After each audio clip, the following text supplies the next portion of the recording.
All right. It's your sister, your good sis, Morgan Renee Myers, tuning in for another story time with more of mine. Now, I'm looking all around because I got a lot going on. So I'm on my story time underscore with underscore more of my on my Instagram. I'm on my personal Facebook page, Morgan Renee Myers, and I'm on my YouTube, Morgan Myers, or you can type in story time with more of mine, find me there. We're in a new book. We're in a new book. We finally finished up The Immortal Life of Henrietta Lacks by Rebecca Skloot. We also finished up Jennifer Lewis's The Mother of Black Hollywood and Memoir. These were two books I was reading at the same time. So we're done with both of these.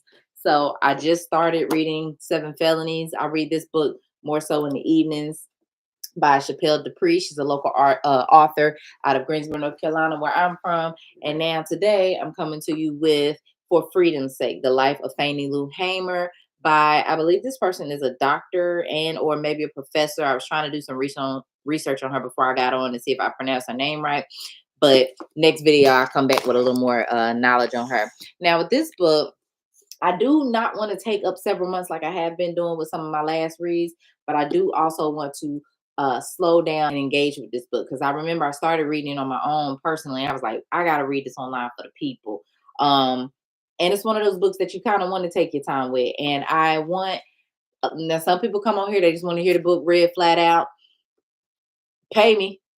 No, but this particular book, I personally on my channel like to give a little commentary. So I want a little engagement on this particular book.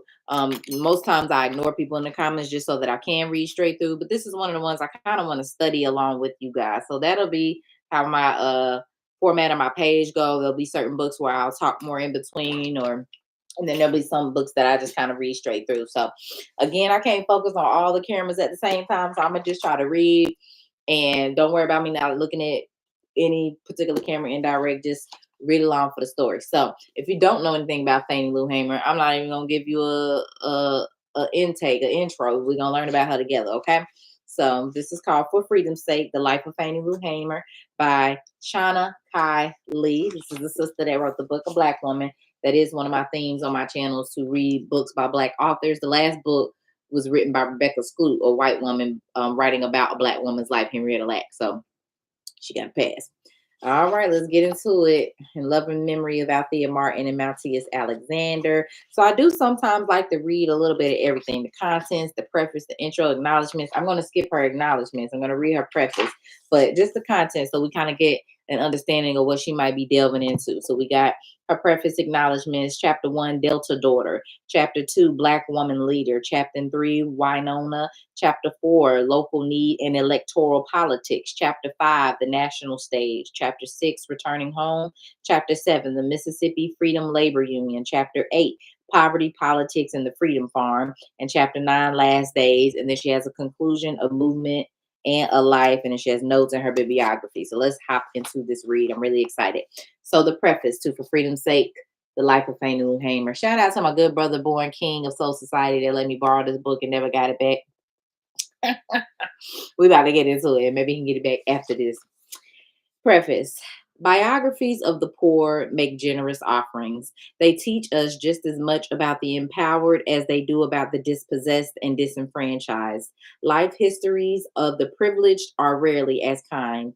Invariably, a humbling possibility grabs our attention. On some abstract symbolic level, oppressed individuals ultimately can so reclaim value and garner just rewards from their historic battles against devaluation and exclusion.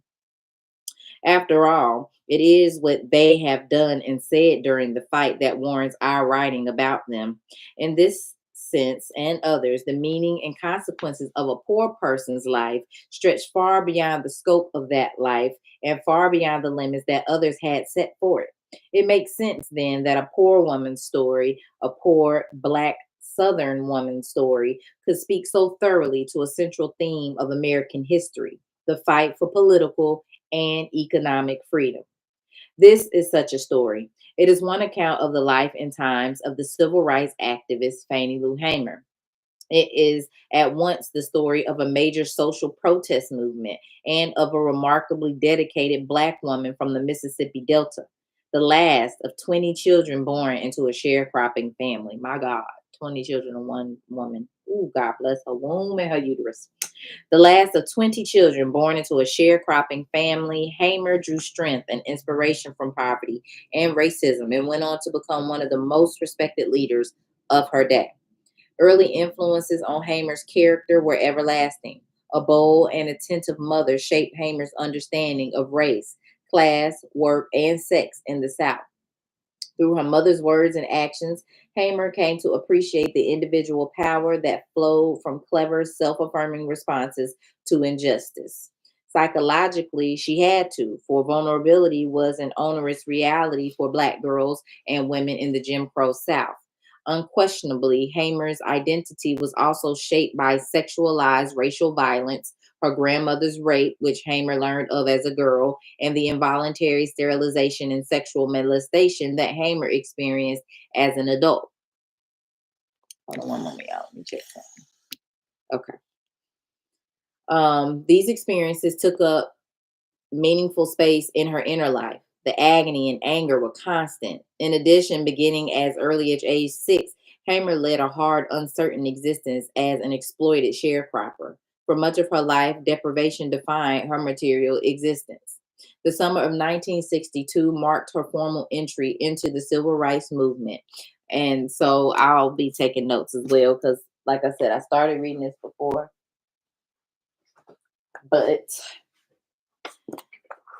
it's some things I want to research or come back to. I'm going to start a Facebook group for story time with more of my for people that want to engage more into the text. So summer of 1962 is when Fannie Lou entered civil rights.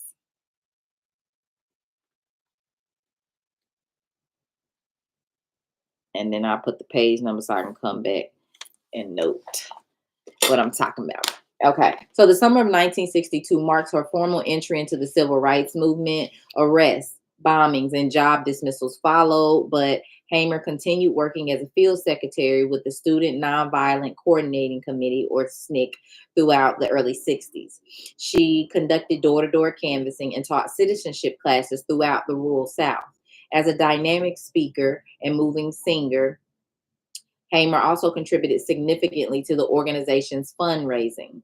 Through her work with SNCC and the Mississippi Freedom Democratic Party, or the MFDP, an organization she co-founded, Hamer helped bring thousands of Blacks into an institutionalized political process, an important step in African Americans' quest for improving life chances.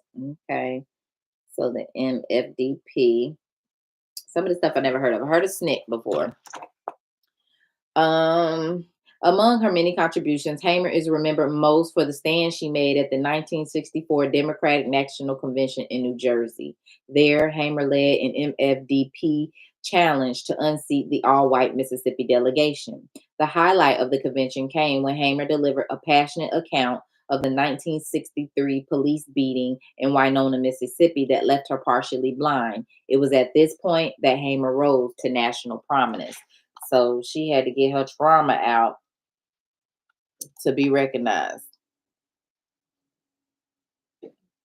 Like I said, I'm taking some notes, y'all. 1964. And there is a video on YouTube of her at the Democratic National Convention sharing her story. So I'll share that as well on my page. Beginning in 1965, Hamer began concentrating her efforts on economic self-reliance through the Mississippi Freedom Labor Union, Head Start programs, and the Freedom Farm Corporation, a cooperative venture she established to feed, clothe, and house Mississippi's poor. In many ways, the building of the corporation was largely a one-woman effort. Hamer traveled thousands of miles to raise funds for the farm, making numerous speeches and conducting intensive letter writing campaigns. Thousands of people were fed and clothed in Sunflower County, and similar projects sprang up in surrounding areas. Throughout the 1970s, Hamer combined all of her strategies for change. She ran for office, participated in party conventions, boycotted stores, initiated school desegregation lawsuits, and spoke out on the lead issues of her time, from the Vietnam War to abortion.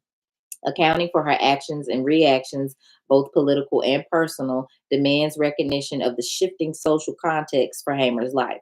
These contexts gained meaning from the general configuration of race, sex, and class hierarchies of Hamer's time and place, and from the relative positioning of Hamer in her various social settings. As a worker, Hamer spent most of her adult life as a destitute farmer charged with supervising others and keeping records for the plantation. In her marriage, Hamer was a take charge woman who never allowed her civil rights activities to be circumscribed by the demands of family and marriage, a fact that she kept private, apparently because of her conflicting feelings concerning what participation in the movement meant for her marriage. In her public life, Hamer was the outspoken, indignant grassroots leader who was highly respected and sometimes even feared. Most people in the civil rights movement respected her leadership largely because, in her public persona, she was the quintessential victim of racism and poverty who chose to stand tall and unbroken in the face of ever present defeat. Yet, it was this same position that was partly responsible for keeping her outside the circle of mainstream, middle class, more respectable civil rights leaders, many of whom regarded her plain spoken, abrasive manner as too much of an embarrassment in the real world of politics. Combined, these roles represented a curious sort of status for Hamer, the wife, mother, farm worker, and political activist. They created a duality of being that, on one hand, allowed her much leverage and influence, but on the other hand, often left her angry, unfulfilled, wanting, and confused. As a plantation timekeeper, grassroots leader, and self directed mother and wife, Hamer assumed positions that became their own sources of authority for her, sources that occasionally allow her small doses of agency in her political and private worlds. Although personal tragedy and political disappointment were constant, Hamer's life is not a story of complete victimization or defeat. Neither is it an example of complete triumphs over all odds. The impact of her experiences falls somewhere in between. Her civil rights struggles brought many rewards, but they also resulted in enormous personal pain, disappointment, and exhaustion. In the end, after movement activity had waned and the national attention had discovered a new focus, she was left virtually alone to assess the consequences of her sacrifices made in quest for freedom. This book is as much about the collective journey as about the personal cost. Hamer was just one of a number of Black women leaders in the civil rights movement. Black women played pivotal roles in every significant stage of the movement. It was Daisy Bates who led the 1957 challenge to desegregate the all white Central High School in Little Rock, Arkansas. Okay, Daisy Bates, write you down, look you up. Septima Clark, a longtime educator,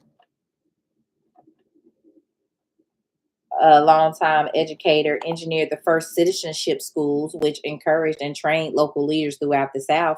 Moreover, had it not been for Ella Baker, a veteran activist, the youthful energy of the movement might never have found the effective organizational base that SNCC provided.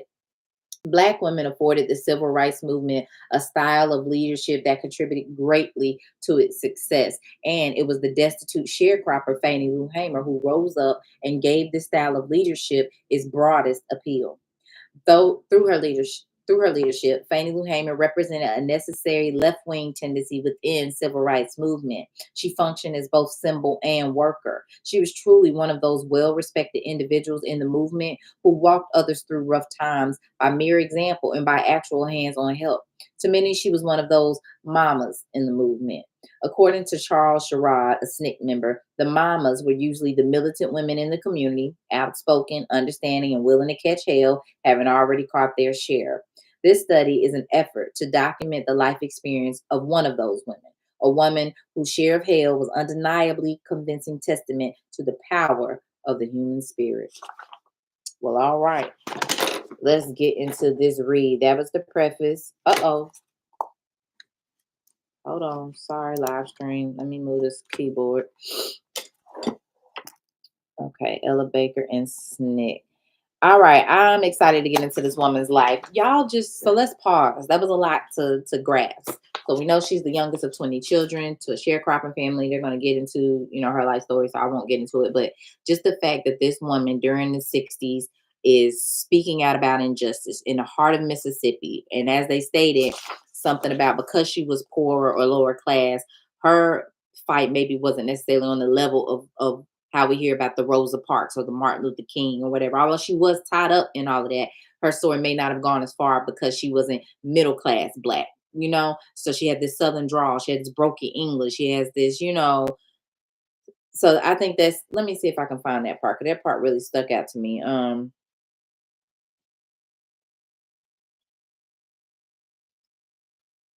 Uh, among her many contributions.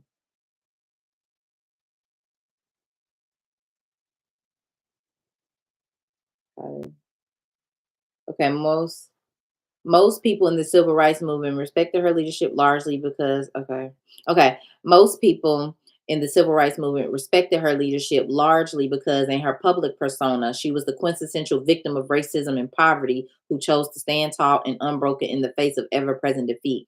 Yet, it was this same position that was partly responsible for keeping her outside the circle of mainstream middle class, more respectable civil rights leaders, many of whom regarded her as plain spoken, abrasive manner as to much of an embarrassment in the real world of politics. Like, I think that's interesting. She too is caught up in the same social dispositions, Jim Crow era, and because she is poor and black and broken English, she's not as heard or, you know, with the middle class. And so her life continues. She had a hard life. We're gonna get into it.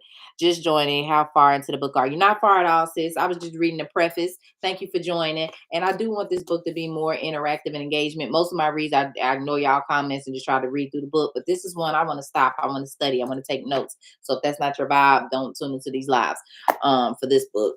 So yeah, we're about to get into the chapter. That was just the preface, the author kind of giving the importance of why a book like this is needed. So for freedom's sake, I'm gonna skip the acknowledgement. She's thanking a lot of people. Chapter 1, Delta Daughter. Now it's a little lengthy chapter, so I may not get through the whole thing, but we're gonna do what we can. And I'll stop and I'll put the page number that I stopped at. And all of this will be on mine. So I'm live on Instagram, Facebook, and my YouTube. But I'm also going to re-download the one that's on Facebook and put it on my YouTube because it's a better vision camera wise. Because I'm not looking in the one on YouTube at all, really. So let's get into it for freedom's sake. The Life of Fannie Lou Hamer by Chana Lee, a black woman. Chapter 1. It starts off with I guess, a little song or a little quote from Billie Holiday. I ain't good looking and my hair ain't curls. I ain't good looking and my hair ain't curls. But my mother give me something. It's gonna carry me through this world. Delta Daughter. Fannie Lou Hamer's path to civil rights leadership was not inevitable or preordained, but perhaps nothing could have put her more effectively on a direct path to political activism than her own agonizing childhood. Hamer's involvement in the civil rights cause was more than a function of generic identification with the collective suffering of her race, class, and sex. What seemed an insurmountable combination of poverty and racism to many sharecropping families was, for Hamer, an inspiration to relentless effort. Hamer was born Fannie Lou Townsend on October 6, 1917, in Montgomery County, Mississippi. She was the child of two sharecroppers, James Lee and Lou Ella Bromlett Townsend, both well up in age at the time of Fannie Lou's birth. So let me slow down, make sure I'm paying attention as I read too, okay? Let me read that again. Fannie Hamer was born Fannie Lou Townsend on October 6, 1917, in Montgomery County, Mississippi. She was the child of two sharecroppers, James Lee and Lou Ella Bromlett Townsend, both well up in age at the time of Fannie Lou's birth.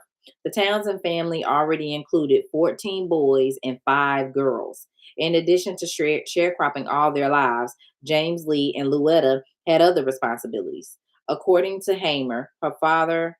Okay, so I'm trying to break down. I'm like, is the mother's name Bromlett Townsend? So James Lee, I guess his last name is Townsend, and then Lou Ella Bromlett Townsend because she married James. Okay. So James Lee Townsend and her mama Luella Bromlett, who married James Lee Townsend. They said it all together. Okay, James Lee and Luella Bromlett Townsend. So they were old as hell, basically having all these kids, 14 boys, 5 girls, and then she the baby girl. So the Townsend family already included 14 boys and 5 girls. In addition to sharecropping all their lives, James Lee and Luella had other responsibilities.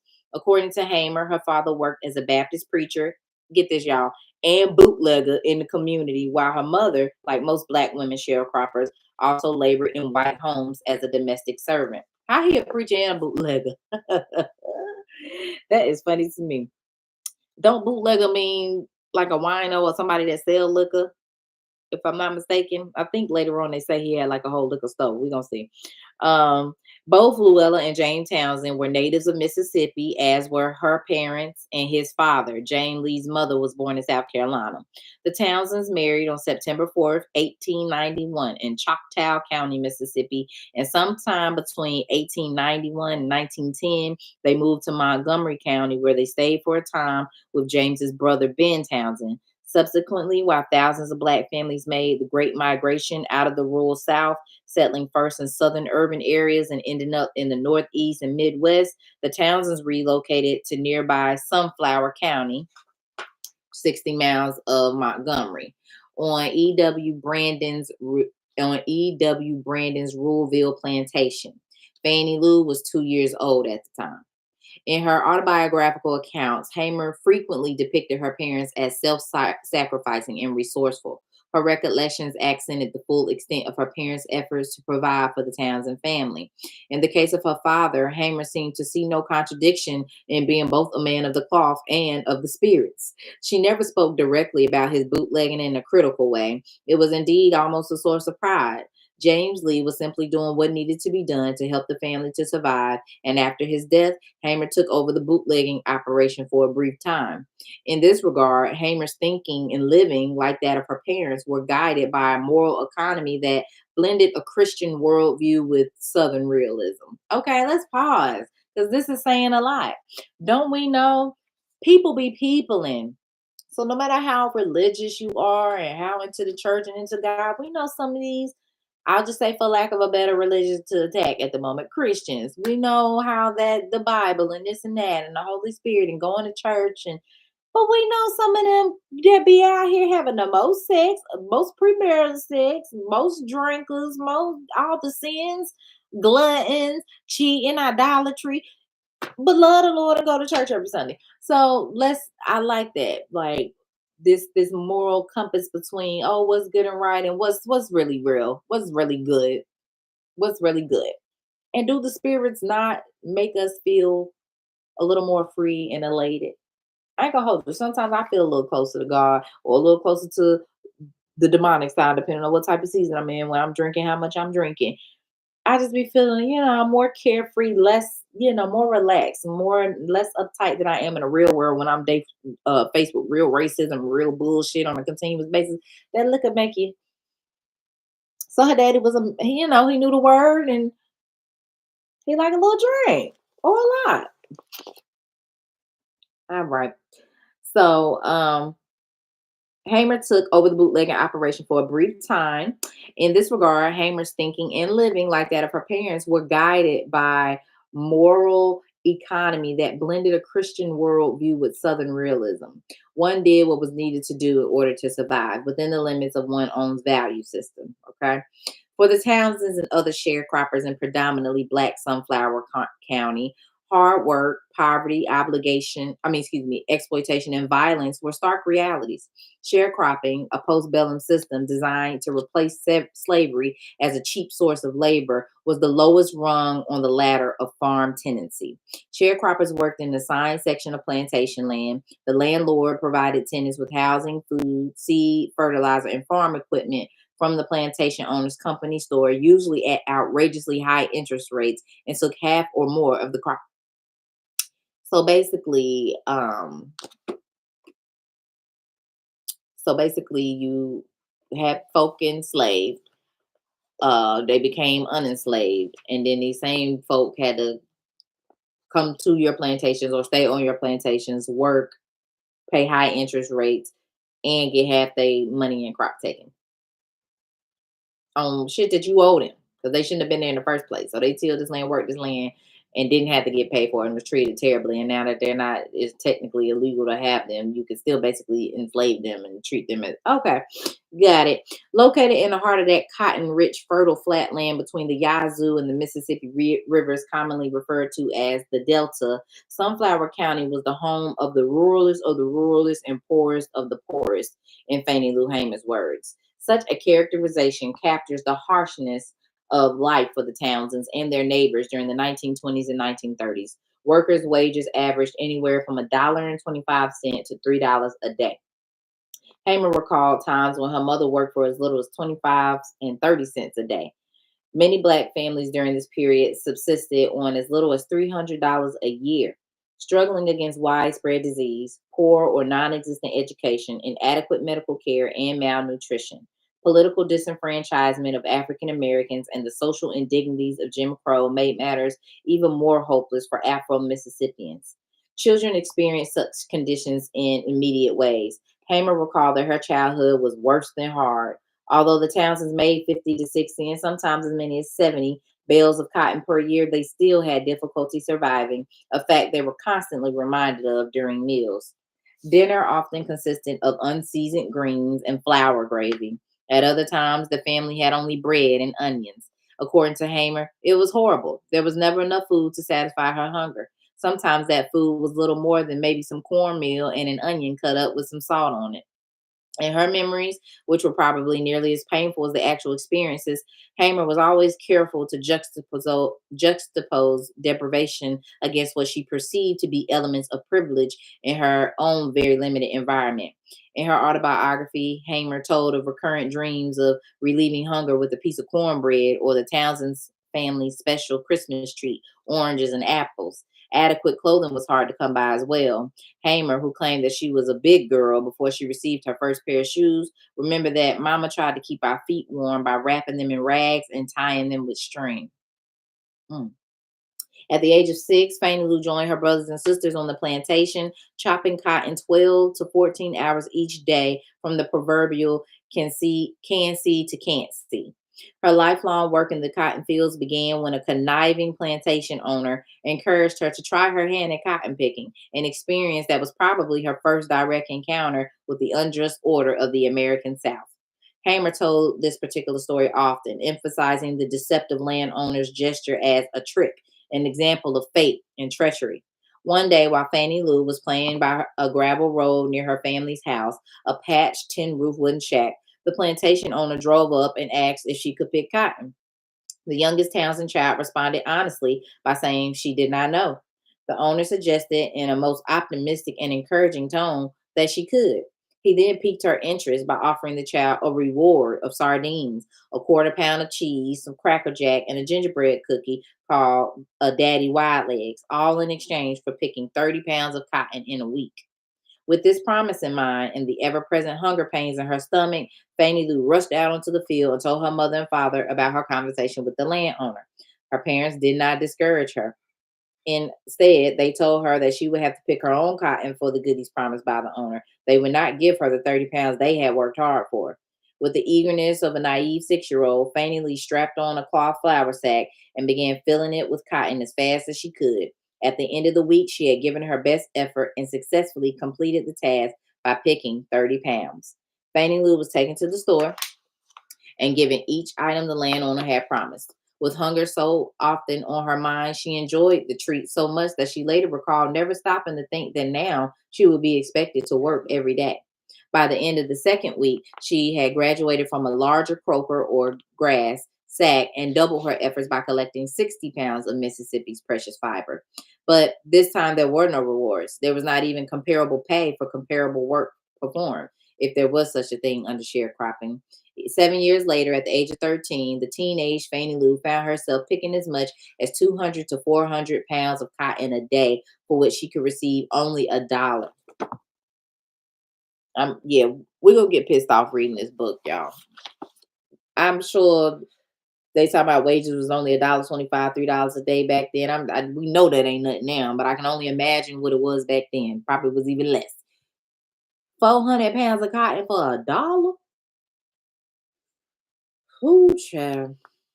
In 1968, before an astonished and admiring church congregation in Ohio, Fannie Lou Hamer sized up her cotton picking prowess by remarking it had become an art.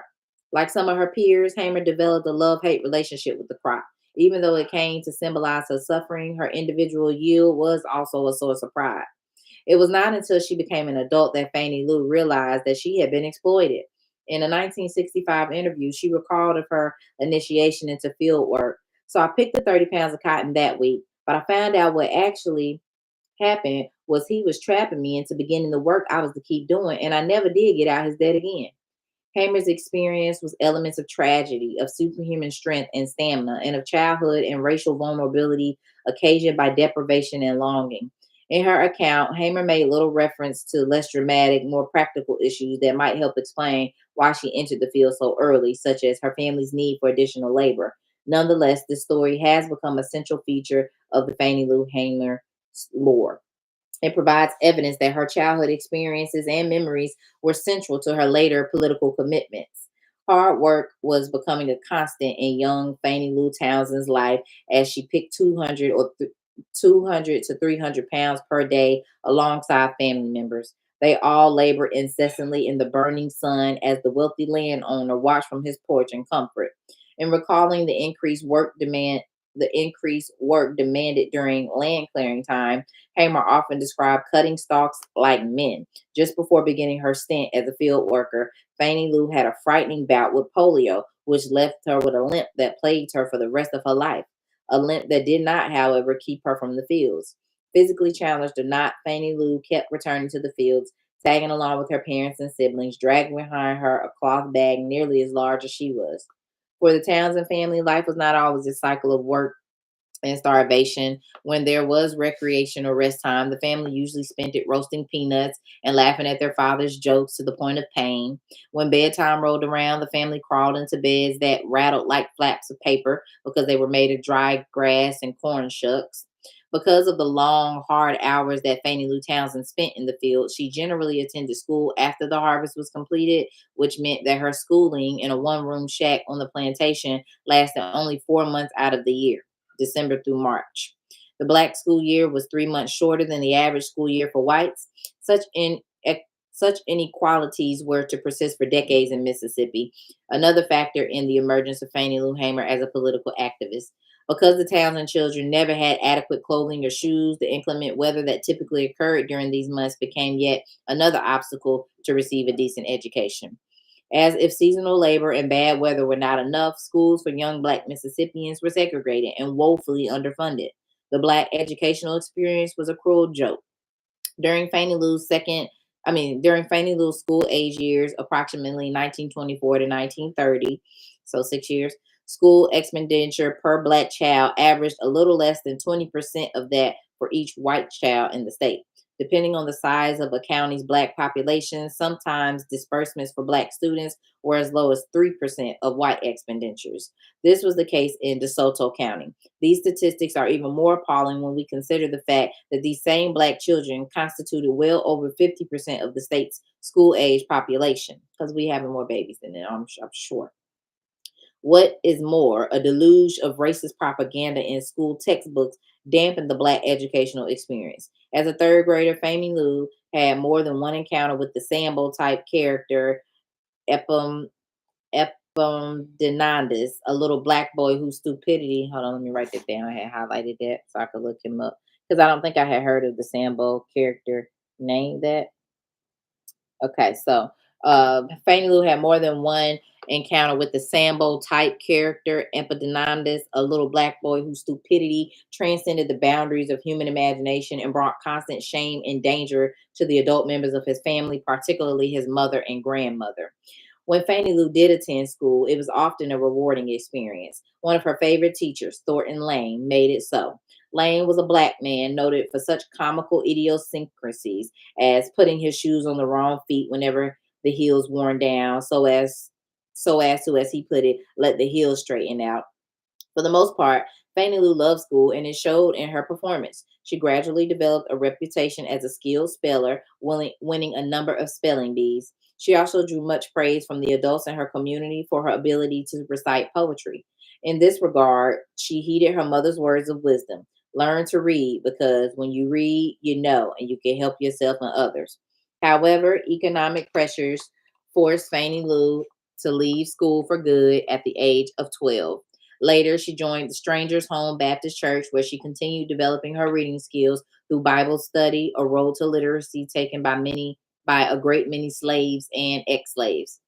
As a child, Fannie Lou enjoyed making her people proud and happy, and she was anything but bashful. Family members would sometimes stand her on the table, and she would break into her rendition of This Little Light of Mine, a song for which she became famous during her years in the civil rights movement. It bothered her to let others down, and so she always tried to do something for people. This concern for other people's misery and discontent also found a place in her adult character. It was these same qualities, along with Hamer's Christian background, that inspired her to perform service for others in her later years through civil rights activities and personal sacrifice. But Fannie Lou was not always everybody's little darling. Okay. In fact, she earned a reputation among her family members for being quite mischievous. Her older sister, Laura Ratliff, later attributed this fact to her sister's birth position or her parents' relative old age. Because Fannie Lou was the spoiled youngest child of middle aged parents, she got away with outrageous, annoying behavior. In an interview, Ratliff cited one particular incident to prove her point. One day, Fannie Lou was at home with Laura, who was responsible for making the meals and taking them to family members in the field. While watching her big sister prepare the food, Fannie Lou decided that she was going to help. After ignoring Laura's order not to bother a newly purchased 25-pound bag of rice, Fannie Lou grabbed a small bucket, filled it to the top with water and rice, and put it on the stove to cook or to watch the water sweat, boil, as Ratliff later recalled. As Fannie Lou stood there and watched the bucket boil over, Laura resolved that she was not about to clean it up. She was sick of her little sister's unruly ways. When their father entered the house, he cried, Laura, what's all this water doing on the floor? Without hesitation, Laura replied, Papa, I told Fannie Lou, leave it alone. When Mr. Townsend turned toward Fannie Lou, she immediately made for the door and ran out to the cotton field. As she ran down one row, her father gave chase in the row beside her, trying to cut her off. Just as he would nearly catch up with her and attempted to cross over to her row, Fannie Lou would change direction and head back the other way. This went on for a while before Papa Townsend caught her and started back toward the house with her in his arms. As he was approaching the house, he screamed to his wife, Ella, bring me that shotgun, because I'm going to kill this son of a bitch.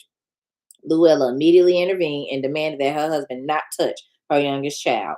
In reflection on this incident, Laura Ratliff noted, and that's how it was most of the time. Papa would want to whip Fannie Lou because she was just too bad, but Mama wouldn't let anyone touch her. When Fannie Lou wanted a piggyback ride, Luella would demand that other children give her one, even if they weighed much less than Fannie Lou, as was the case with Laura. James Lee, in turn, would demand that the older children not give in to the youngest and threatened to spank all involved if he caught them going against his wishes. It was not clear whether Hamer had an abusive or decidedly negative relationship with her father. Since Papa Townsend knew of Luella's protectiveness of her children, especially Fannie Lou, we can be certain that he was exaggerating his plans to punish Fannie Lou for the rice incident. However, even when we consider the prominent place held by profanity in a Southern discourse, the language he used is still abusive and threatening in any context, especially when directed at a child by his parent. Yeah, I'm gonna kill the son of a bitch. Yeah, that is definitely abusive. Like what? Incidents such as these may account for the fact that James Lee does not figure prominently in Hamer's public recollections. James Lee, the fair minded disciplinarian, did not hold the same place in Hamer's heart as Luella, the overly protective, self sacrificing mother. Excuse me. The overwhelming influence of Mother Townsend overshadowed other adults' influences, and no other grown-ups loomed as large in Fannie Lou's heart and mind.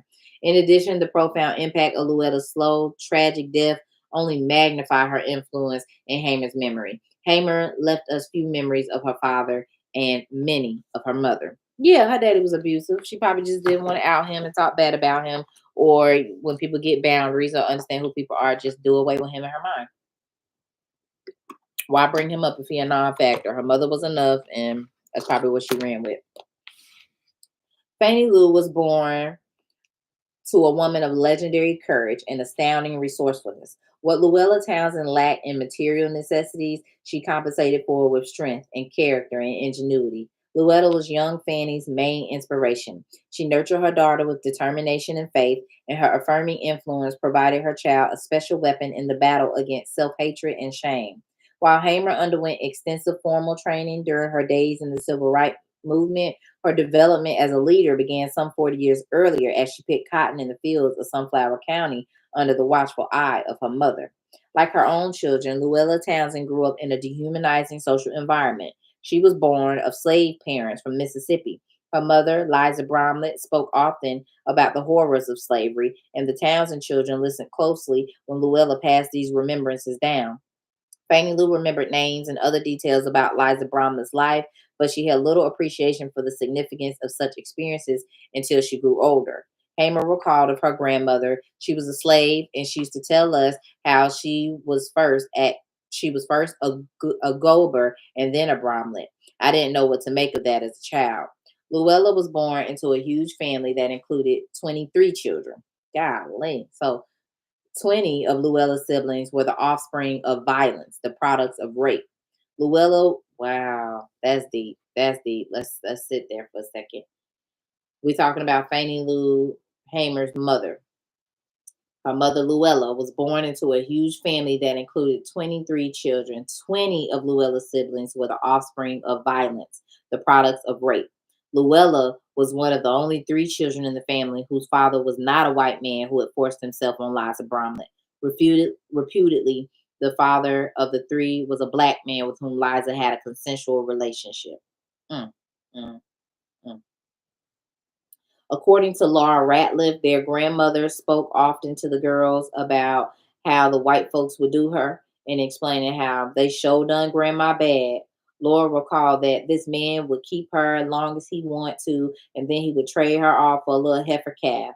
Then the other man would get her and keep her as long as he wanted. She was steady having babies and trade her off for a little sow pig. Fannie Lou Hamer referred often to this aspect of her family history, speaking from her own informed position. At the NAACP Legal Defense Fund Institute in 1971, she proclaimed of her grandmother's treatment, it's been a special plight for the Black woman, finding equal parts humor and hypocrisy in the hysteria of anti-miscegenations. She noted that it tickled her to hear others sound the alarm about racial integration. She had good reason to ridicule such fears. She said, I'm very Black, but I remember some of my uncles and some of my aunts was as white as anybody in here, and blue eyed and some kind of green eye. And my grandfather didn't do it. So what folks is fighting at this point is what they started. In her remarks, Hamer alluded to what the historian Neil McMillan refers to as Jim Crow's most vexatious problem. Clearly, Hamer was amused by the absurd fear that integration would instigate unprecedented race mixing. Her family's experiences proved that this social fact of Southern life had very deep roots. Of all these experiences, Liza Bromley's ordeal loomed large in Hamer's family history. Mm. We can only speculate about any other details surrounding the conception and birth of Liza Bromley's 23 children. The specific circumstances are not known, nor do we know about Liza Bromley's psychic or social responses to her reluctant encounters, but the pain and anger that the Townsend granddaughters expressed in their recollections are undeniable. Most relevant to this story are the ways that Bromley's personal history helped to shape Fannie Lou Townsend's identity of race and gender. The tale of Liza Bromley's life socialized Hamer for Black Southern womanhood. It contained invaluable lessons and a painful truth that Hamer and her sisters could not afford to forget.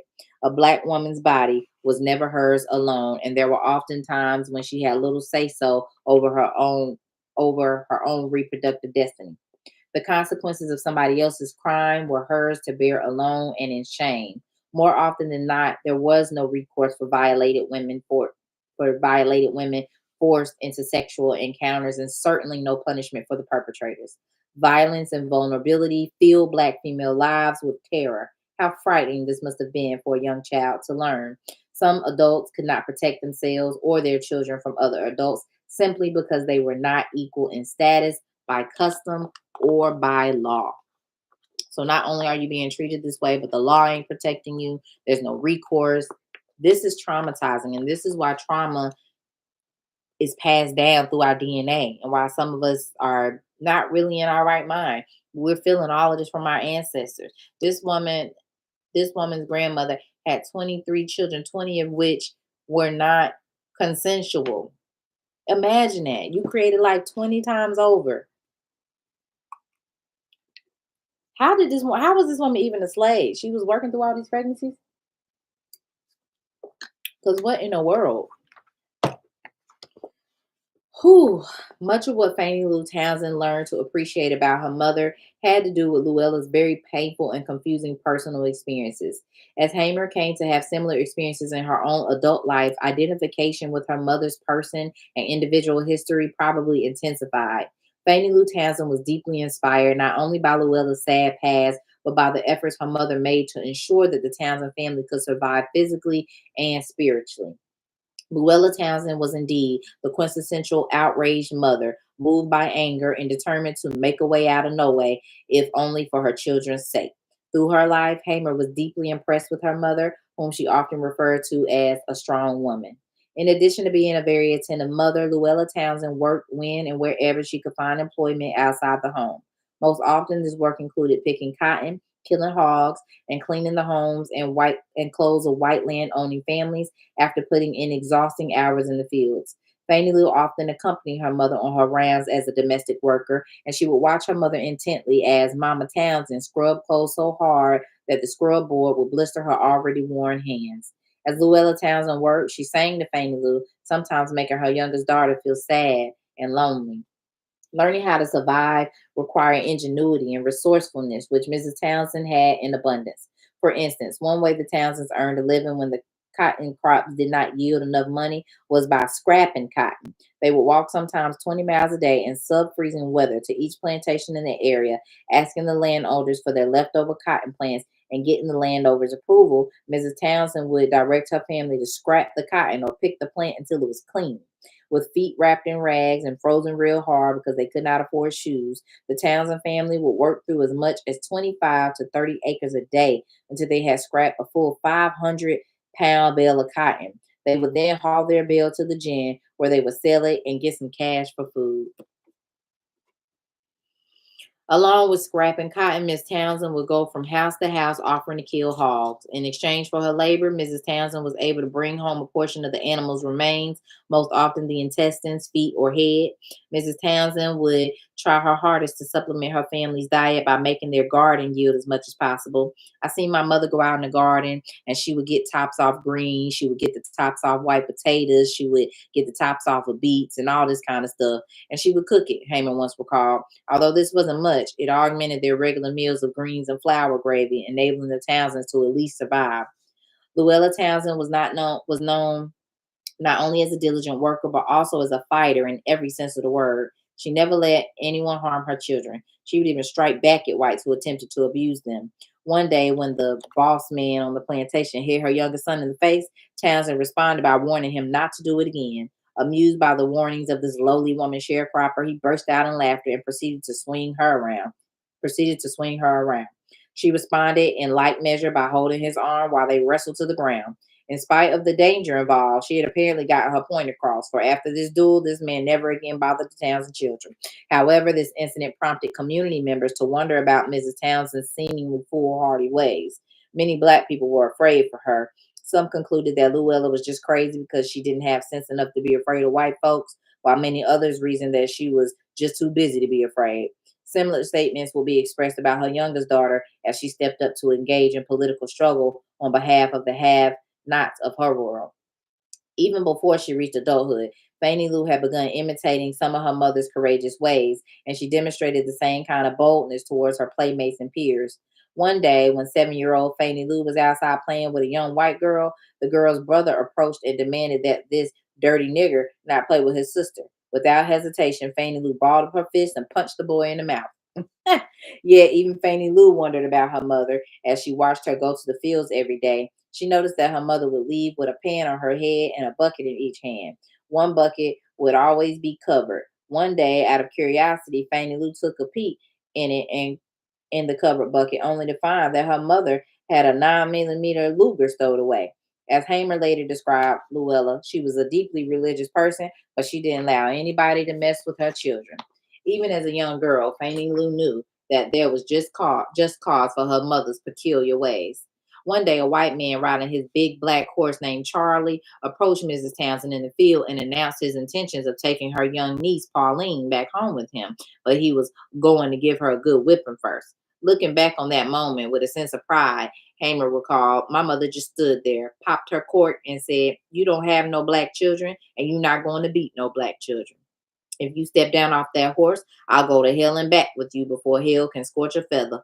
Not willing to test the woman, the shamed horseman simply rode away without Pauline or anybody else in Miss Townsend's charge. Okay. Certainly, much of Mrs. Townsend's behavior stemmed from her own childhood observations of the most extreme expressions of racism and sexism and violence against Black women.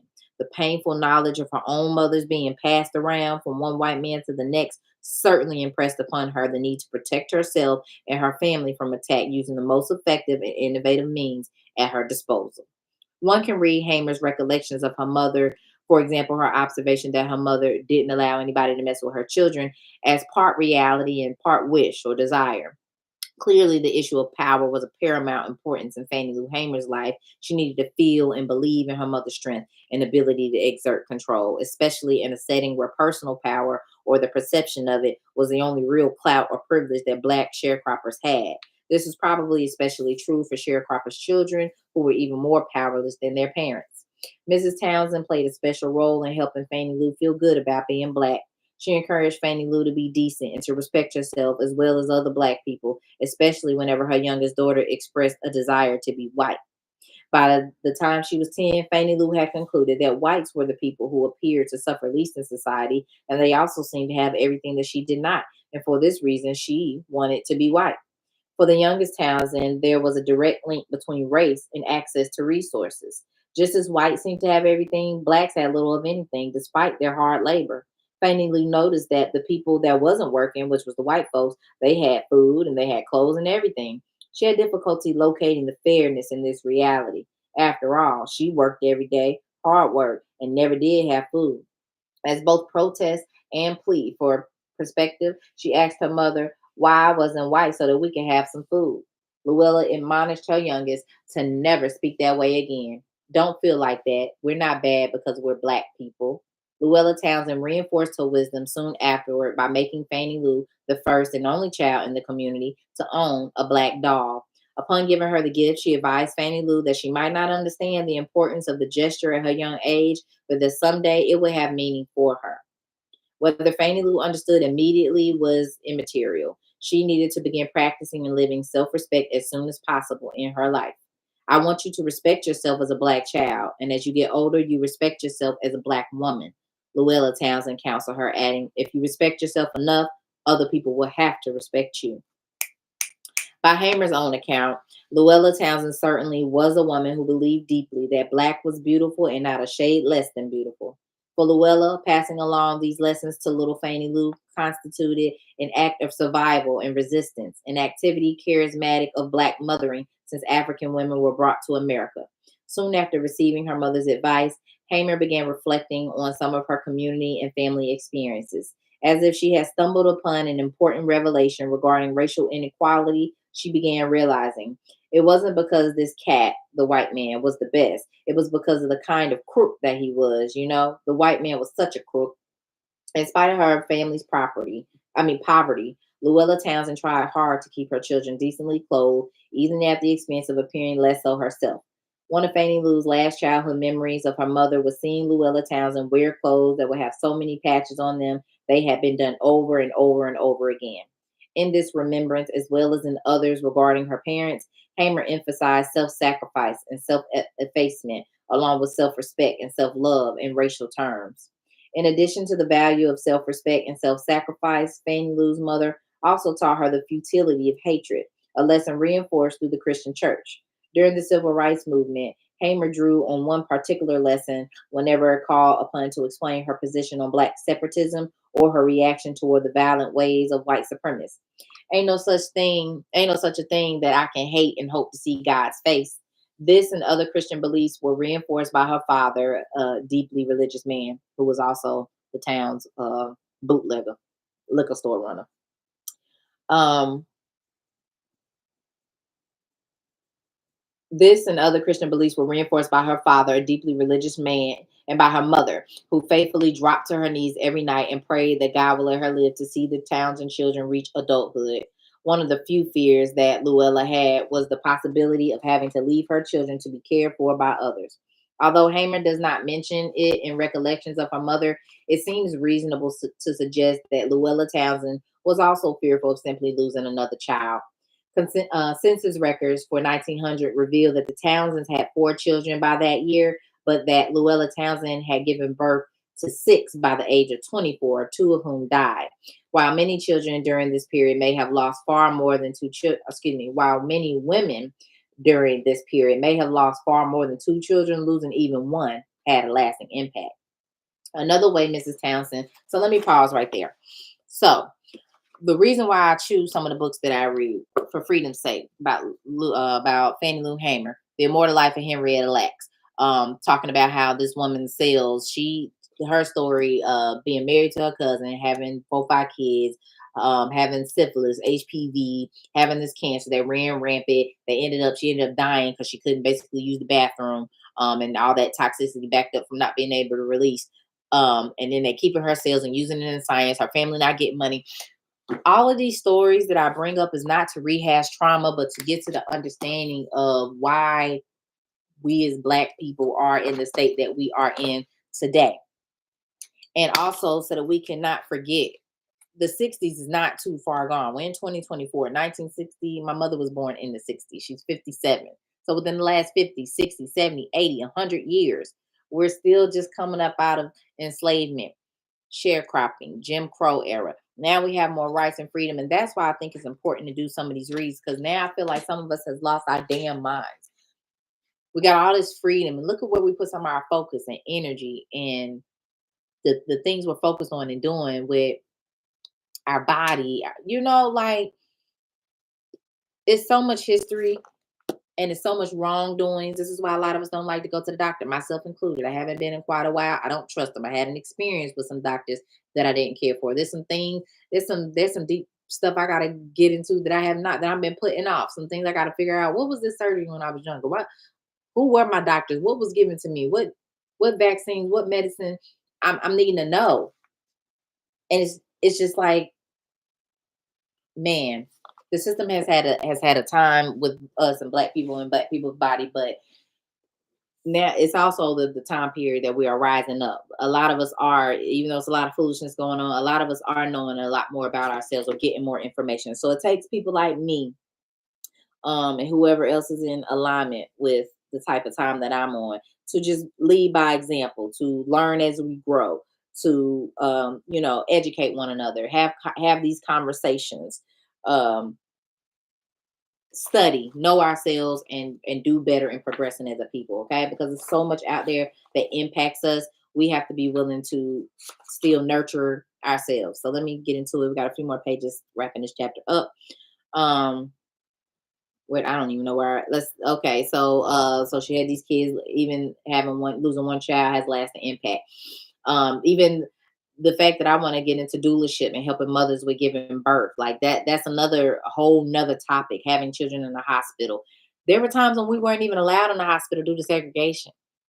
And yes, there may have been numerous deaths, but I think if the records show, there's been more deaths of mothers and babies since um emerging with white people and having to have babies in their institutions. There are a lot of things that mothers go through in the hospital that are not necessarily necessary. And we're told that they are. And we just go along with it. But when we know, there's a sister I follow on Instagram, Sacred Birth Doula. She has something called Rights Over My Birth Package. She also that's like, I think $200-300. She has another packet called Record of Live Birth, and then she has something about like a sovereign passport. So if you want to like have an at-home birth, you don't want to do the social security number, the birth certificate, you just have your midwife or your doula or whatever, and you do your own thing, you have rights. And if you do happen to have a baby in the hospital, there are certain rights that you have that the hospital will try to deny you if you don't stand up and speak for yourself. And so I say all this to say, we just got to get back to some things that worked for us. We living in lifestyles that are not conducive to us. We live far from each other. We're depending on the grocery store to eat. What if when another pandemic happens, because we know there had to be a test run. Had to be a test run. How y'all shut down the world, Craig? How y'all shut down stores and businesses from operating? Like, y'all could do that again. So we would be remiss and ignorant to not start preparing or staying ready so we don't have to get ready. Having gardens, and not making this. Oh, I don't have a green thumb. I don't do that. God made a seed, put it in the dirt, put it in some rock wool, and do it through water, through a hydroponic system if you can. Some of these are relatively cheap. We wasted a lot of money on a lot of other things. Let's be real. Let's really write down our budget and see what we could have splurged a little $20 or $50 on that we didn't have to, and we could have used it for something that's really gonna impact our lives. I get passionate about these things because I know the greatness of us and where we came from and what worked. And we've always been agriculturalists, despite being enslaved. We've always been able to grow our own food. You utilize the plants to weave baskets, the fibers to make clothes. We bartered and trade amongst one another. We lived in closer circles so the elders and the aunties could watch and teach the children and cook the food together. And it was more communal. Now we all spread out, we all individualized. Everybody got their own, ain't nobody near each other. We paying rent and car payment for daycare on top of rent, car payment, mortgage. Like, this system ain't meant for us to thrive and survive. W- we're a lot of us are struggling real bad. So I want to encourage, and I personally want to lead a life where I'm getting back to what made sense, what was more natural, what was more organic, what was more in tune with who and what we really are. So I know I'm getting my bad. Let me move along. So another way Mrs. Townsend instilled positive values in her children was through song. In this way, she built on African tradition of using music to socialize the young, build a sense of community, pass on important messages, and allow a release for pent up emotions and frustrations. She taught her family the value of enduring during rough times and the need to work diligently. As she worked the fields as a young child, Hamer noticed that her mother would express herself and other people would express themselves by singing some of the songs and looked like we could work harder. As a leader of the civil rights movement, Hamer also used songs to teach and inspire, which helped make her a charismatic leader and a dynamic mobilizing force for the movement. 'Cause that's who we are. That's the African way. Song, dance, beats, music, soul, energy. That's why we could be at a gathering and be getting to it. That's why church functions, social functions, religious settings, it's a vibe because we're a vibe, and it does help push you through some hard times. We could be in the hardest times, a hardest time, and that song come on, or we able to sing and cut a rug, do a jig, and it feels a little bit better, a little all right. Look, feel like you can endure a bit. That quietness sometimes will suck you up. Sometimes it's necessary though. Um, so in this regard, her mother influenced not only the message brought forth by Hamer, but also the method by which it was expressed. Lou Ella Townsend, Hamer, and others taught and inspired through song, though they did not treat music as a coherent, explicitly developed didactic narrative. Instead, the song, as Hamer and her mother used it, was a composite of emotional reaction and social commentary, all designed to create an impulse, a feeling upon which to act. Sacred and secular songs alike conveyed a sense of purpose and, as such, gave the impression of control and direction over one's life or the lives of one's community. The effect of such presentations was enhanced by various musical styles or qualities, including repetition and illusion. Thus, from Luella Townsend, young Fannie Lou acquired another of the skills of cultural protest that became a distinguishing feature of the leadership she later provided the movement. In large measure, due to her mother's influence, Fannie Lou began to show signs of a well developed sense of right and wrong as a teenager. She always vowed to her mother that if she ever got a chance to change conditions, she would. It was not long before she was truly beginning to understand the wisdom her mother had passed along to her.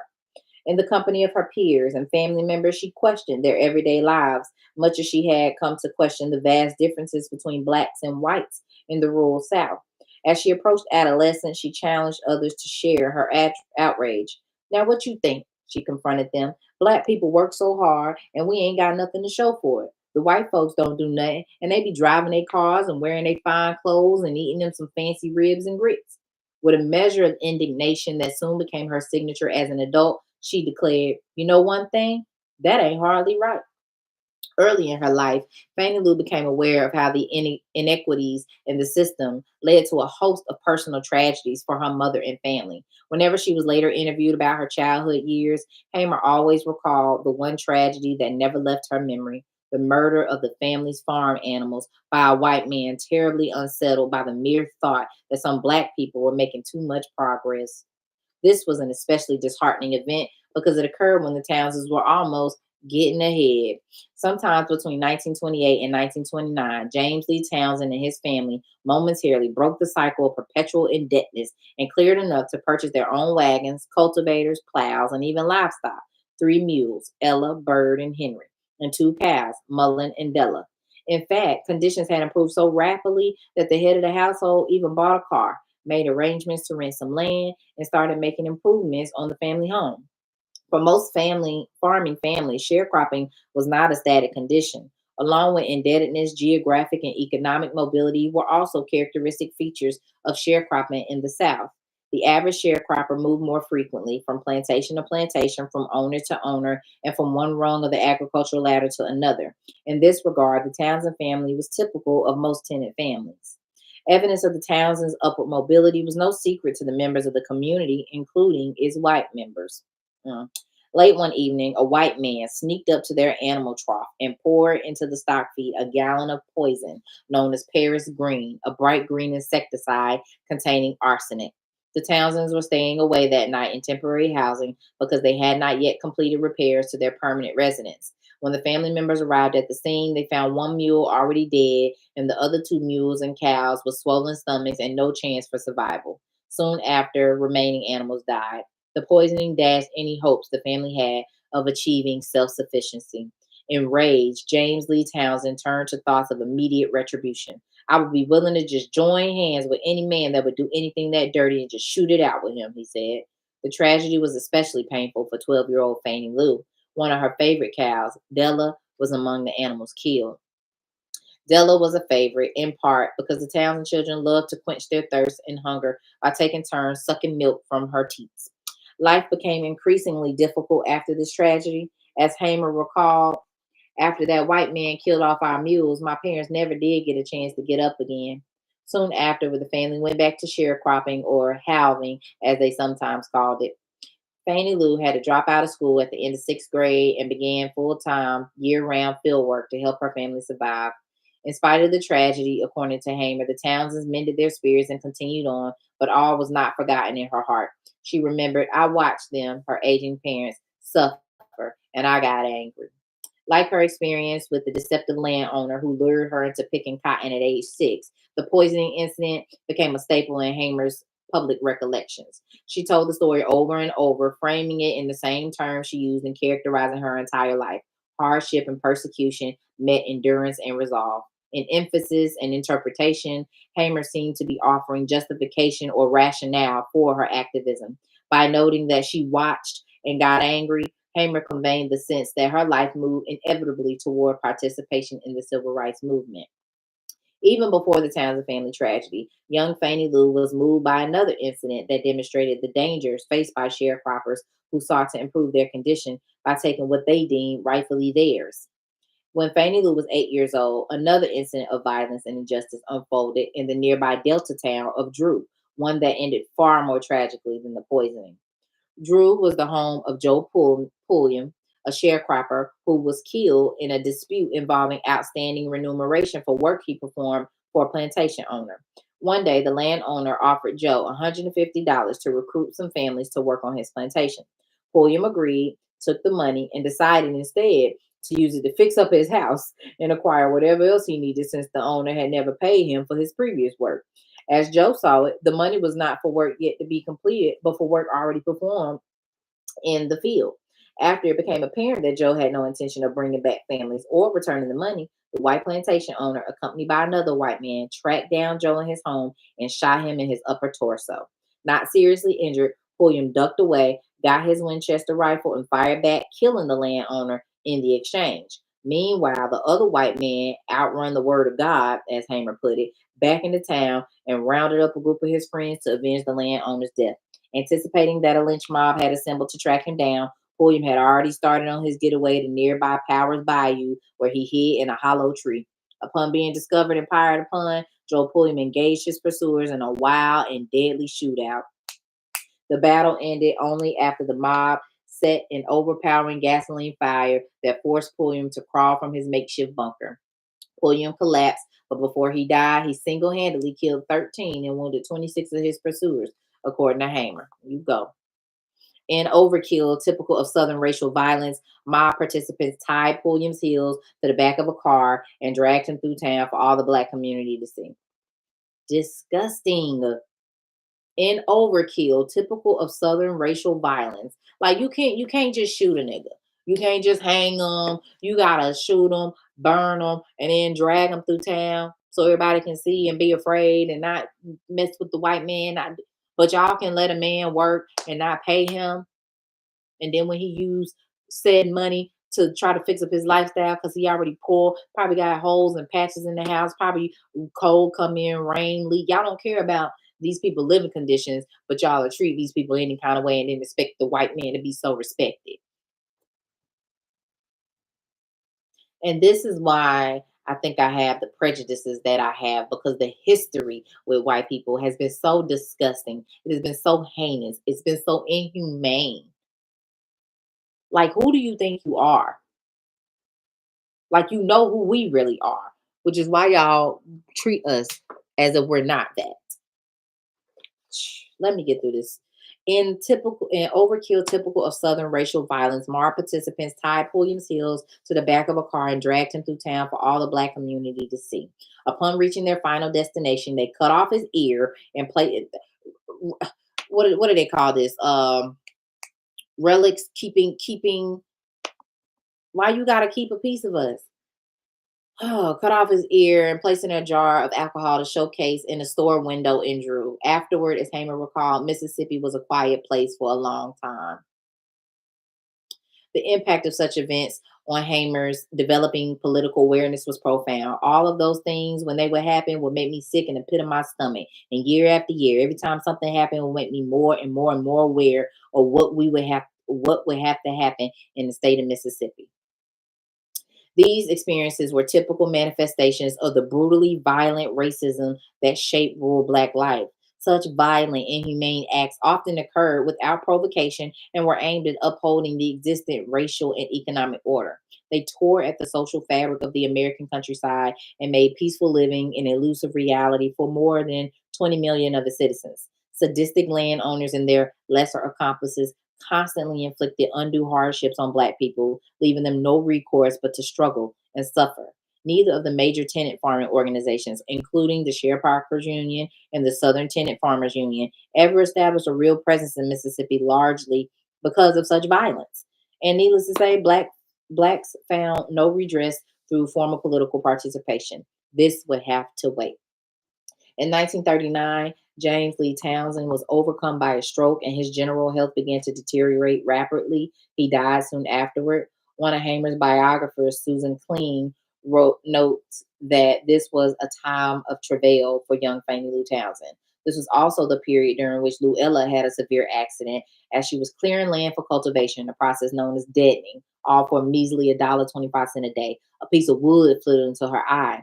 As Hamer remembered, she was using an axe just like a man, and something flew up and hit her in the eye. It eventually caused her to lose both her eyes, and I began to get sicker and sicker of the system there. Mm, mm, mm.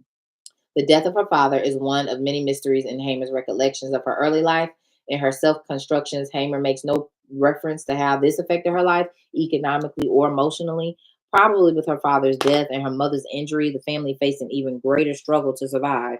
This would have to be true even if most of the Townsend children had already moved out, which was likely the case by 1939 when most of them were well into adulthood. Fannie Lou Townsend was among the last to leave home, according to the recollections of her sister Laura Ratliff. Between James Lee's death and Luella's disabling injury in 1939 and Fannie Lou Townsend's departure from the home in 1944, it is not clear what her family and economic experiences were like. Though these years were undoubtedly an important and difficult period, her recollections ignore them and focus only on leaving. Around the age of 27, Fannie Lou Townsend fell in love and married Perry Pat Hamer, a farmer and tractor driver who was 5 years her senior. Fannie Lou and Pap had been eyeing each other for a long time in the fields until finally they struck up a relationship, which led to their marriage sometime in the early 1940s. It seems possible that Fannie Lou was not Pap's first wife or partner. He already had a daughter by another woman at the time. He began a serious courtship with Fannie Lou. There is some confusion as to the exact date of their marriage. Some short biographical sketches of Hamer record a marriage date as early as 1942, and some documented as late as 1945. Hamer often cited 1944, but there are no marriage records that document this claim. Some individuals have suggested that perhaps theirs was a common law marriage. Certainly, this could explain the differing dates and lack of conclusive documentation. If they were, in fact, common law spouses, then this was nothing out of the ordinary since common law marriages were not unusual among sharecroppers and was first recognized under the Mississippi Constitution of 1869. After getting married, Fannie Lou moved on to W.D. Marlowe's plantation in Louisville, where Pat had worked for 12 years, and the couple farmed the land together. During this time, she also took up the duty of timekeeper, which involved maintaining records on working hours, the number of bales picked by each field hand, and the amount of pay due each person. If Hamer found spare time, generally it was consumed by domestic chores in the owner's house. To make ends meet, especially during the winter, the Hamers ran her late father's juke joint from which they sold bootleg liquor. They also fished, and Pat hunted rabbits and squirrels to supplement the couple's regular meals, but despite all their efforts, they remained poor. Hamer worked at least three different jobs as an adult, and two of them were especially important in helping her establish an important community presence. In addition to farming and domestic work, she worked for a time as an insurance saleswoman. She was handicapped for this job because of her ability to handle numbers and because it was known that she was a recognized, excuse me, I read that wrong. She was handpicked, not handicapped. She was handpicked for this job because of her ability to handle numbers and because it was known that she was a recognized leader among her people. She had earned this reputation by being a fair timekeeper who often jeopardized her own relationship to the boss in her secret efforts to ensure fair returns for other sharecroppers. And looking back on this period of her life during her civil rights years, Hamer identified some of her actions as acts of resistance, an interpretation that clearly resonated well with the immediate historical moment of protest movement. If her timekeeper experiences counted for something, then she had a long background in civil rights, a background that included daily acts of resistance dating back to the 1940s. As a timekeeper, Hamer worked nearest the scales where cottons was weighed, and she recorded the weights and dollar amounts that defined everyone's livelihood. While doing so, she observed how the owner used deliberate miscalculations and various devices to cheat sharecroppers who came to settle up at the end of the season. Of all the field workers, undoubtedly she was best positioned to intercede on behalf of others, within reason, of course, given her own tenuous position. Eventually, she grew disturbed as she watched the owner beating people like that and decided on a plan literally to restore the balance. It was an effort to rebel, as she later described her actions. She began taking her own weighted instrument to the cotton field, and whenever the landowner was not looking or had left the field momentarily, she added her own counterbalance to the scale so that workers got their fair share. She recalled, so I would take my pea to the field and use mine until I would see him coming, because his was loaded, and I know it was beating people like that. In her mind, she acted in defiance. In doing so, instinct and creativity served her well. I didn't know what to do, and all I could do was rebel in the way only I could rebel, she once told an interviewer. Fannie Lou Hamer once described the home she lived in with Pap as pretty decent. They had running water indoors, though not hot water, a bathtub, and an inside toilet, though it never flushed, so they still use an outhouse. This outhouse became a constant reminder of the indignities blacks faced, especially after Hamer discovered that the Marlowe's family dog, Old Honey, had his own bathroom indoors. One day, while cleaning the bathrooms in the Maglow's big house, Hamer was interrupted by Marlowe's daughter, who told her, "You don't have to clean this one too good. It's just Old Honey's." Soon afterward, Hamer discovered that Old Honey was a dog. As in her childhood, Fannie Lou Hamer did not have much social or recreational time. When she did engage in non work related activities, they usually involved some type of church function or going fishing with Pap. Curiously, Fannie Lou Hamer also loved to go to the drugstore and pick up detective stories about the FBI and the Justice Department. It is not clear which stories Hamer is referring to in her memoirs. What seems significant about this memory is the point at which she revealed it in August 1968 during an interview about her general movement activities. By 1968, Hamer already had a relationship with the FBI. The Bureau had her under surveillance as early as 1964 Democratic National Convention, if not sooner. Hamer knew about the agency's interest in her activism as well as that of many other political activists, and she became a very vocal critic of the agency, as were many Mississippi activists who felt the FBI did not protect them. Did the huge place and importance of the agency and Hamer's political thinking intrude on her memories of detective stories, stories that actually may have been more general in nature.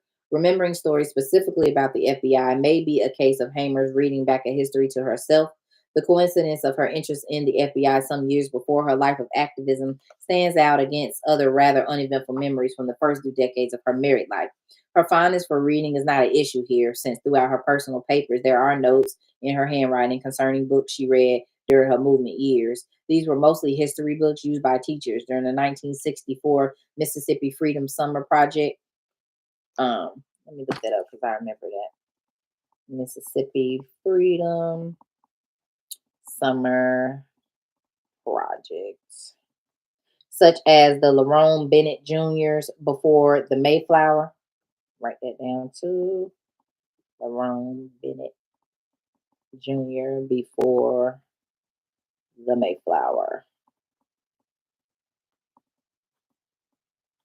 Fannie Lou Hamer may also have read to others, most notably her mother. In 1951, Luella, now in her 80s, her sight almost completely gone, moved in with Fannie Lou and Pap.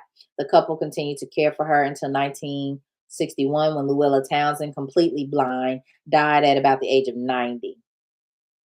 Mm. Never able to do much about her mother's physical suffering or to help her retire earlier from years of hard labor in the fields and in white homes, Hamer had always promised herself that when she grew up, she would at least take care of her mother. To achieve this was the only consolation that she found after her mother's death. I carried out my vow for when I was grown. I took care of her for 10 years before she died. Fannie Lou Hamer would not have had it any other way. The mere thought of putting her mother in a home was inhumane and disgraceful. There was no way on earth she would ever leave my house to be put off somewhere on somebody that didn't even know her and didn't care, Hamer once remarked. Apparently, Perry Hamer supported Fannie Lou's decision, for she was very fond of Mother Townsend. Hold on. Apparently, Perry Hamer supported Fannie Lou's decision, for he was very fond of Mother Townsend. She was really the only mother he had ever known. His biological mother died when he was around 10 years old. Luella felt close to Perry. In earlier years, whenever he would stop by the home of one of the Townsend children to check up on Mama, she usually ended up following him back home. Even as Mrs. Townsend was near her death, she was still teaching and singing to her youngest. Fannie Lou recalled going to bed at night listening to songs that were really sank down in me, powerful messages powerful message songs like I would not be a white man. I'll tell you the reason why. I'm afraid my Lord might would call me and I wouldn't be ready to die. By 1954, the Hamers had begun caring for two young girls that they had adopted. 9-year-old Dorothy Jean, the offspring of a single mother unable to care for her, and 5-month-old Virgie Ree, a burn victim whose parents were too poor to provide adequate medical care. Not long after Luella Townsend's death, tragedy again struck Fannie Lou Hamer. In that same year, she went into the hospital to have a small cyst um, in her stomach removed, only to wake up and find that she had been given a hysterectomy. This is another area of life about which Hamer gives us very few details. In her autobiography, she does not mention this incident at all.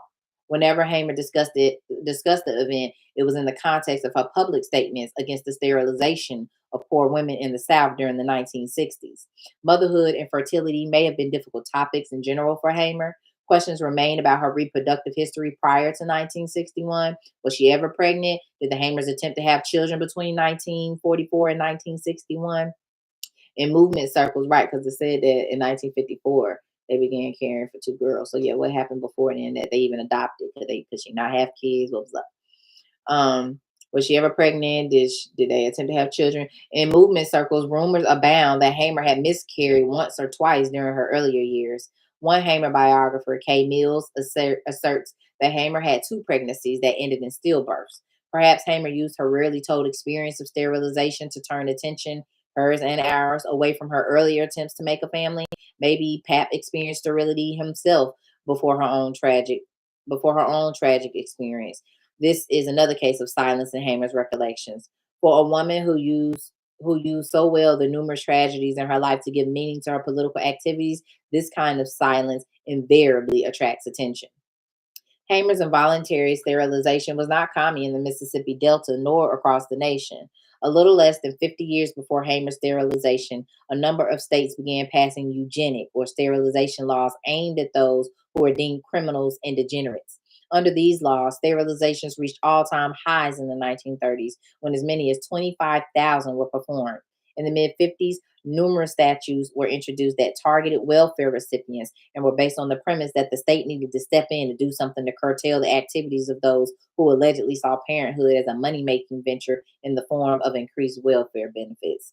The racism behind these measures was apparent in debates concerning a proposed Mississippi statute that received a great deal of national attention in 1964. The prevailing sentiment was that an increase in Mississippi's black population endangered both the racial purity and economic process of the Great Magnolia State. What? Presumably, African American children and their parents would be wards of an ever growing welfare state, thereby draining the state's dwindling resources. Some white Mississippians felt a need to address such an impending danger by proposing a bill legalizing sterilization, a bill for which they had great hopes. In his forecast of the bill's impact on Afro Mississippians, Representative Stone Bainfield of Kosciuszko, Mississippi, remarked, "When the cutting starts, they, black people, will head for Chicago." This bill proposed that it be a felony for a parent on welfare to have a second or subsequent illegitimate child, punishable by serving 1 to 3 years in the state penitentiary for a first time conviction and 3 to 5 years for repeat offenses. This was known as a sterilization bill because, in exchange for a jail term, offenders could agree to sterilization. What? Due to nationwide pressure, Mississippi lawmakers eventually abandoned the sterilization idea and reduced the crime to a misdemeanor with a 3-month maximum jail term. Yet this same pressure had little, if any, impact on a typical on a type excuse me. Yet this same pressure had little, if any, impact on the type of legal sterilization that Hamer fell victim to and spoke out against. After the hysterectomy, Fannie Lou Hamer went back to the field. She continued to speculate that, hard as we have to work for nothing, there must be some way we can change things. There must be something else. She kept hoping and praying, and finally, during the summer of 1962, Hamer seized an opportunity to make change. This was the year the Student Nonviolent Coordinating Committee, or SNCC, descended on Ruleville. Y'all, so that's the end of chapter 1. We read the preface in chapter 1, a little lengthy, but it was a lot of facts and pre-story that we need to know about this woman's life. So thank y'all for tuning in again. I was looking everywhere because I'm recording on 3 devices. I'm on storytime_with_more my own Instagram, Morgan Renee Myers on Facebook, and on my YouTube, Morgan Myers. I appreciate all of y'all for tuning in. Drop any comments, share the video. Like I said, I'm going to start a Facebook groups for those of us that want to engage deeper. I'm going to be asking some like topic questions from things that I'm reading in these readings, because these are important topics that need to be addressed so that we don't forget and remember who we are, where we came from, and where we're going. And for those that are not Black and don't identify as African American, so that you too can learn either of your ignorances or some of your ancestors what's the word I'm trying to use, just how, if you're non-Black, you're white, how some of your ancestors have affected such a whole race of people to this day. So thank y'all again for tuning in to For Freedom's Sake, and be on the lookout for my evening readings of 7 Felonies, One Woman's Journey of Poor Choices by Chappelle Dupree. Thank y'all so much, and I'll tune in with y'all again real soon. Y'all have a great rest of your day. Peace.